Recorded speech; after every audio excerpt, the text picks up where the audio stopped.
Hello friends, how are you? Welcome to class 5 English Unit 1 Smile Please ગાલા સ્વાધ્યાય પોથી part 1. વિદ્યાર્થી મિત્રો, આજે આપણે ઇંગ્લિશની આ સ્વાધ્યાય પોથીનો ધોરણ 5નો યુનિટ 1 કરવાના છીએ.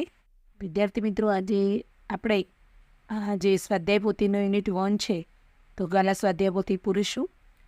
આપણે સ્વાધ્યાય પોથીના પેજ નંબર 5 ઉપર છીએ. Question number 1. વિદ્યાર્થી મિત્રો, અહીંયા પોએમ આપેલી છે. આ જ પોએમ આપણા પાઠ્યપુસ્તકમાં પણ છે. તો આપણે ધીરે ધીરે હવે પ્રશ્નો તરફ જઈએ. કૌંસમાંથી યોગ્ય શબ્દો પસંદ કરી આપેલા શબ્દોના અર્થ લખો. તો અહીંયા સ્માઇલ એટલે સ્મિત અહીંયા આપેલું છે. નંબર 2 ફેસ એટલે ચહેરો. નંબર 3 સિક્રેટ એટલે ગુપ્ત. નંબર 4 ફની એટલે વિચિત્ર. નંબર 5 વન્ડરફુલ એટલે અદ્ભુત. ત્યારબાદ વિદ્યાર્થી મિત્રો, ક્વેશ્ચન નંબર 2. કવિતામાંથી રાઇમિંગ વર્ડ્સ શોધો. માઇલ તો સ્માઇલ. નંબર 2 રેસ તો ફેસ. મેન તો કેન. Kind find. લેસ તો પ્લેસ. વિદ્યાર્થી મિત્રો, આપણે જ્યારે પોએમ કરેલી હતી પાઠ્યપુસ્તકની અંદર ત્યારે પણ આપણે આ બધા શબ્દોનો અભ્યાસ કર્યો હતો. પાઠ્યપુસ્તકમાં આપણે જે વિડીયો બનાવ્યો છે એમાં પણ આ રીતે આપણે એક્સરસાઇઝ ભરેલી જ છે. નંબર 3 કવિતાના આધારે શબ્દો પૂર્ણ કરો. તો અહીંયા વિદ્યાર્થી મિત્રો, આ અધૂરા જે સ્પેલિંગ છે આપણે ખૂટતા અક્ષર પૂરવાના છે. તો આ સિક્રેટનો સ્પેલિંગ છે SECRET. ત્યારબાદનો જે સ્પેલિંગ છે તે વન્ડરફુલનો સ્પેલિંગ છે WONDERFUL. ત્યારબાદ નંબર 3માં છે ફની FUNNY. નંબર 4 છે બ્રિંકલ. બ્રિંકલ્સ એટલે કરચલીઓ તો WRINKLE. Number 5 quite QUITE. હવે ક્વેશ્ચન નંબર 4માં જોઈએ વિદ્યાર્થી મિત્રો. તો આપેલા શબ્દોને અંગ્રેજી ટકાવારીના ક્રમ એટલે કે આલ્ફાબેટિકલ ઓર્ડરમાં ગોઠવીને લખો. વિદ્યાર્થી મિત્રો, અહીંયા 4 શબ્દો આપેલા છે. તો આપણે ABCDના ક્રમમાં ગોઠવવાના છે. તો સૌપ્રથમ આપણે જ્યારે ABCD બોલીએ ત્યારે H પહેલો આવશે, આપણે હાઇડને એ મૂક્યું છે. ત્યારબાદ P આવશે એટલે પ્લેસ મૂક્યો છે. ત્યારબાદ S આવે છે એટલે સ્માઇલ, અને છેલ્લે W આવશે એટલે વન્ડરફુલ. હવે આપણે પેજ નંબર 6 ઉપર જોઈએ. તો પાઠના આધારે પ્રશ્નોના ઉત્તર લખો. તો અહીંયા કૌંસમાંથી યોગ્ય શબ્દો પસંદ કરીને આપેલા શબ્દોના અર્થ લખો. વિદ્યાર્થી મિત્રો, અહીંયા અંગ્રેજીમાં સ્પેલિંગ આપ્યા છે. આપણે અહીંયા બ્રેકેટમાંથી એના અર્થ શોધીને લખવાના છે. ફેમિલી તો આ રહ્યું કુટુંબ. ત્યારબાદ છે પ્રોબ્લેમ એટલે કે સમસ્યા, અહીંયા આપેલું છે. ફ્રેન્ડ એટલે મિત્ર. ફ્રોગ એટલે દેડકો, અહીંયા આપેલું છે. અને ચીયરફુલ એટલે આનંદી. નંબર 2 કૌંસમાંથી યોગ્ય શબ્દો પસંદ કરીને ખાલી જગ્યા પૂર. વિદ્યાર્થી મિત્રો, અહીંયા બ્રેકેટમાં ઘણા બધા શબ્દો આપેલા છે. 10 ખાલી જગ્યા છે એટલે 10 શબ્દો આપ્યા છે.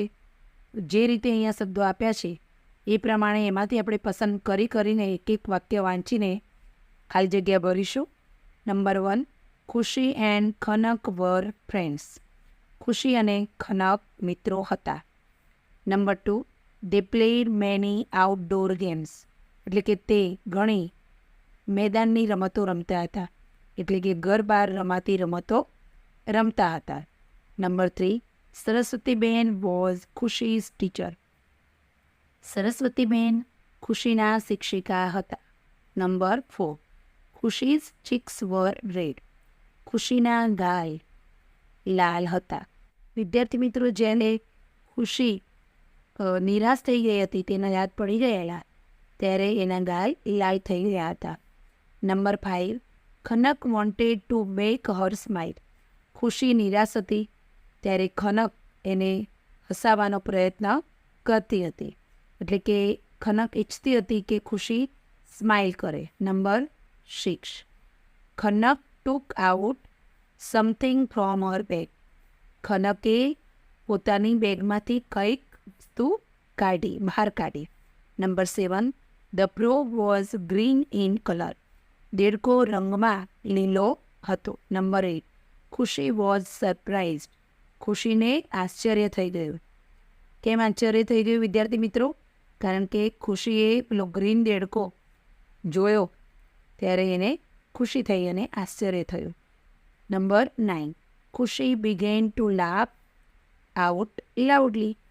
ખુશી એ ખૂબ જોરથી હસવાનું શરૂ કર્યું. ટુ લાફ એટલે હસવું ને લાઉડલી એટલે મોટેથી. બિગેન એટલે શરૂ કર્યું. ટુ બિગિન એટલે શરૂ કરવું અને બિગેન એનું ભૂતકાળનું રૂપ છે. Number 10, her teeth were missing. તેના દાંત ગુમ થયા હતા એટલે કે તેના દાંત પડી ગયા હતા. Number 11, 4 of her front teeth were missing. તેના આગળના 4 દાંત પડી ગયેલા હતા. હવે વિદ્યાર્થી મિત્રો આપણે ક્વેશ્ચન 3માં પ્રશ્નોના ઉત્તર લખીશું. તો નંબર 1 છે, write the name of the girls mentioned in the story. તો આ વાર્તાની અંદર જે 2 છોકરીઓના નામ અથવા તો જે છોકરીઓના નામ મેન્શન એટલે રજૂ કરવામાં આવે છે તે નામ આપણે લખવાના છે. તો એક છે Khushi and Khanak. Number 2, what did Khushi and Khanak do when they return home. તો ખુશી અને ખનક જ્યારે ઘરે આવતા ત્યારે શું કરતા હતા? તો વિદ્યાર્થી મિત્રો પ્રશ્ન અહીંયાથી શરૂ કરવાનો. વેન તમે જોઈ શકો છો. ત્યારબાદ અહીંયા જ્યારે ધે છે એને બદલે તમારે ખુશી એન્ડ ખનક લખવાનું છે અને આ રીતે વાક્યરચના થશે, when Khushi and Khanak return home. જો વિદ્યાર્થી મિત્રો અહીંયા સુધી તમે પ્રશ્નમાંથી જ જવાબ લખી શકો તેમ છો, કારણ કે વેન લખવાનું છે ત્યારબાદ ખુશી એન્ડ ખનક આવશે ધેને બદલે. ત્યારબાદ રિટર્ન હોમ સુધી આપણે તેનાથી જ લખવાનું છે. એ જવાબ થશે when Khushi and Khanak return home they raced each other. તે એકબીજા સાથે હરીફાઈ કરતા હતા. Number 3, which games did Khushi and Khanak play. Khushi અને ખનક કઈ રમતો રમતા હતા? તો ખુશી એન્ડ ખનક અહીંયાથી વિદ્યાર્થી મિત્રો જવાબ શરૂ થશે ખુશી એન્ડ ખનક. બીજી વસ્તુ ધ્યાનમાં રાખજો કે અહીંયા મૂળ ક્રિયાપદ પ્લે આપ્યું છે, પરંતુ આપણા પ્રશ્નમાં અહીંયા ડીડ છે. એટલા માટે જ્યારે આપણે ડીડને કાઢીએ છીએ ત્યારે આપણા ક્રિયાપદનું ભૂતકાળનું રૂપ અહીંયા લખવું પડે છે. તો અહીંયાથી આપણે શરૂ કરીએ ખુશી એન્ડ ખનક અને પ્લેનું થશે પ્લેડ. ખુશી એન્ડ ખનક પ્લેડ ગેમ્સ રમતો રમતા હતા લાઈક જેવી કે ખોખો, કબડ્ડી, હોપસ્કોચ એટસેટ. એટલે કે ખોખો, કબડ્ડી અને ઠીકરીઓ એટલે કે 7 ઠીકરી ઉપર ઉઠાવવાની હોય છે અને પથ્થરથી એને નીચે પાડવાની હોય છે. આ પ્રકારની એક રમત આવે છે. તો એ 3 રમતો આ રીતે રમતા હતા. નંબર 4, હુ લુકડ સેડ. કોણ નિરાશ લાગતું હતું? તો ખુશી લુકડ શેડ. ખુશી નિરાશ લાગતી હતી. Number 5, what was the name of the teacher. ટીચરનું નામ શું હતું વિદ્યાર્થી મિત્રો? તો ધ નેમ ઓફ અહીંયાથી જવાબ શરૂ થશે the name of the teacher was. અહીંયા લખ્યું છે the name of the teacher was Saraswati બેન. નંબર 6, ખુશી was upset. True or false. વિદ્યાર્થી મિત્રો તદ્દન સાચું છે, કારણ કે ખુશીના દાંત પડી ગયા હોવાથી તે બિલકુલ અપસેટ એટલે કે નિરાશ હતી. Number 7, who wanted to make Khushi smile. ખુશીને હસાવવાનો પ્રયત્ન કોણ કરી રહ્યું હતું? તો હુની બદલે તમારે ખનક લખવાનું છે. ખનક. વિદ્યાર્થી મિત્રો એક વસ્તુ બીજી પણ ધ્યાનમાં આપવાની છે કે જ્યારે આપણો પ્રશ્ન હોતી હોય ત્યારે હુને બદલે આપણે માત્ર કરતા લખવાનો હોય છે.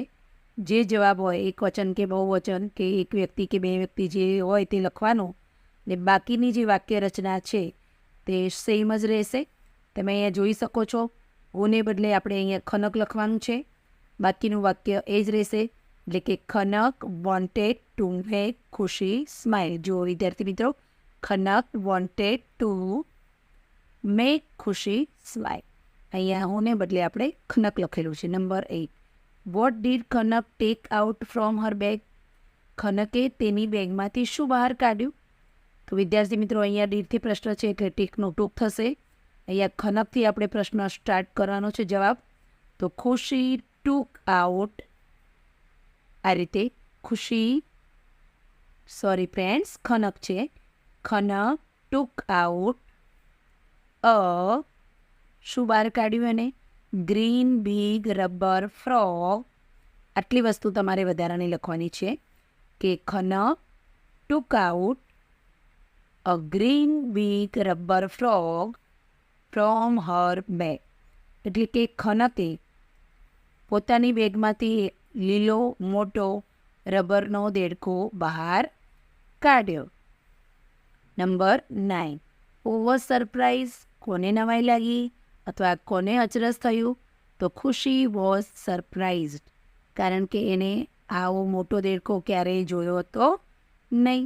નંબર 10, વાય ડીડ ખુશી લુક સેડ, ખુશી શા માટે નિરાશ લાગતી હતી? તો અહીંયા ખુશીથી તમારે જવાબ સ્ટાર્ટ કરવાનો છે. ખુશી લુકડ, વિદ્યાર્થી મિત્રો આપણે ડીડને કાઢીએ છીએ એટલા માટે અહીંયા લુકને બદલે લુકડ થશે. ખુશી લુકડ શેડ, ખુશી નિરાશ લાગતી હતી બીકોઝ, કારણ કે હર 4 ફ્રન્ટ ટીથ વર મિસિંગ, તેના આગળના 4 દાંત, ટીથ એટલે દાંત, શું હતા વિદ્યાર્થી મિત્રો? ગુણ હતા. ગુણ હતા એટલે અહીંયા આપણે શું સમજવાનું છે કે એના 4 દાંત પડી ગયા હતા. હવે વિદ્યાર્થી મિત્રો ક્વેશ્ચન 3માં છે પરિચ્છેદ વાંચીને પ્રશ્નોના ઉત્તર લખો. પાઠ્યપુસ્તકની અંદર આપણે આ પેરેગ્રાફ રીડ કર્યો જ હતો અને પ્રશ્નોના જવાબ પણ આપ્યા હતા. તો આ પેરેગ્રાફ આપણે ફરીથી રીડ નહીં કરીએ, ડાયરેક્ટ પ્રશ્નોના જવાબ ભરીશું. સેમ એ જ પ્રકારનું છે તો થોડું રિવાઇઝ થઈ જશે એટલે ફરીથી જવાબ બોલું છું. Number 1, how should we smile, આપણે કેવી રીતે હસવું જોઈએ?